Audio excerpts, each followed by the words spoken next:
All right, Celtics fans, it's time for that conversation that you don't want to hear. What does this team look like without Kyrie Irving? And this segment is powered by 1in100. Head over to 1in100.co where you can enter to win tickets to see the Celtics, the Bruins, and the Patriots. That's right. Playoffs are just around the corner. Head to 1in100.co and sign up today to win some tickets. Chris, Clevis, I mean, going into this game, we knew this conversation was gonna come up. Whether they win or lose, this happened to be a win. Yeah. Terry Rozier happened to jump out to a great start, but he wasn't the only one, right? Offensively, we saw a lot of guys step up.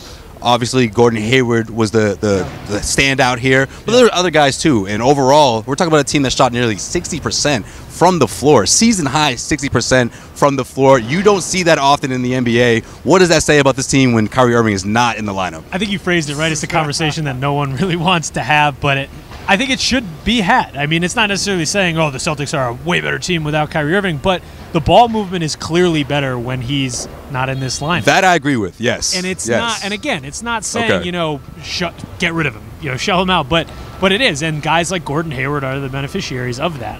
Maybe Gordon Hayward just really likes playing the Timberwolves. I don't know.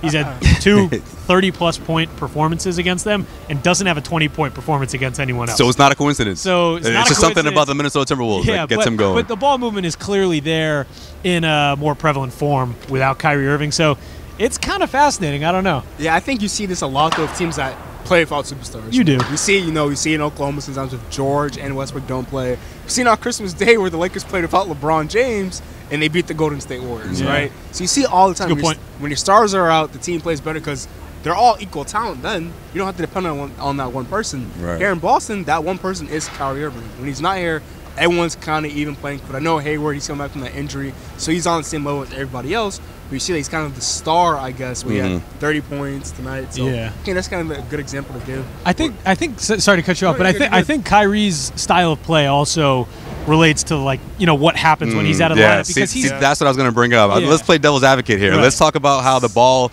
moves a little more faster when Kyrie Irving isn't in the mix. Yeah. Let's talk about how that ball movement gets other guys going when he's not holding the ball, isolation plays. And that's not to say, obviously, Kyrie Irving isn't successful when he's out there playing ISO and dropping nearly 40 points, which we've seen him, throughout the last month or so, or close to it, 30 points, whatever it is. It's been a consistent offensive production out of Kyrie Irving, but what does that do for the rest of the team? And is this team offensively just better off without him in the mix?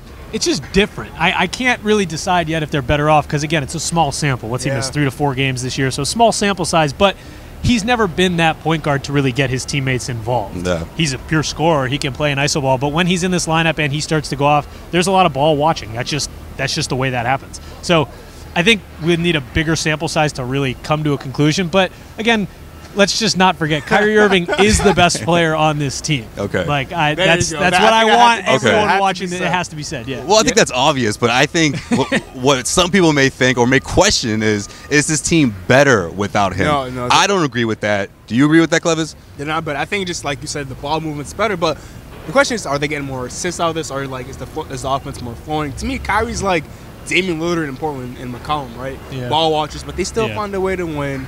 I just think that Kyrie Irving's style of play is kind of different. But I will point out, though, that Kyrie Irving has had, 3 straight games of 10-plus assists. So he's trying, and he's turning into a playmaker, whether you like it or not. Very true. So he's kind of balancing out the notion that he doesn't pass or doesn't get assists. Yeah. It reminds me of the conversation that we had early on in LeBron's career, right? When LeBron James was constantly making those trips to the playoffs, got his team to the NBA Finals, the very first time he did get swept. But, heading into the rest of his career, you saw him tweak that part of his game. He became one of the best passers in the NBA. Yeah. And it took some time. And it took some time of him having to perform on the brightest stages, on the big, stages where the lights are shining at his brightest. Kyrie Irving hasn't done that yet for the Celtics. And it's a completely different role. Of course, he's done that in Cleveland. He went to the finals, more than once, and he knows what that's like. But being the number one guy and being the guy to lead your team, that's something that's new for him, and that's something I think he's going to figure out eventually, but it's going to take some time. I 100% agree. I mean, people forget he's still evolving as a superstar. Yeah. He hasn't done this as the lead guy yet.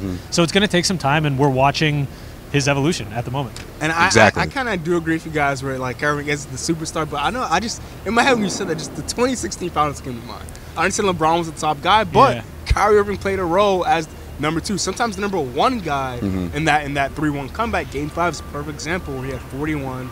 Obviously, Game 6 he had 30 plus. So I don't know. I think he is capable of it. It's just that I think it more depends on Hayward coming back or Tatum stepping up. Tatum has cooled down since the hot start to the season. Big time, yeah. Because he's cooled down so much, everything's on Kyrie. Jaylen Brown hasn't played that well, so everything's on Kyrie. Hayward hasn't played that well, so everything's on Kyrie. I think the others have to play better for Kyrie to kind of cool out, and that the offense is more free-flowing. Yeah. All right, we'll have to wait and see. Let us know in the comment section, what do you think? Where do you fall in this conversation? CLNS Media, Garden Report.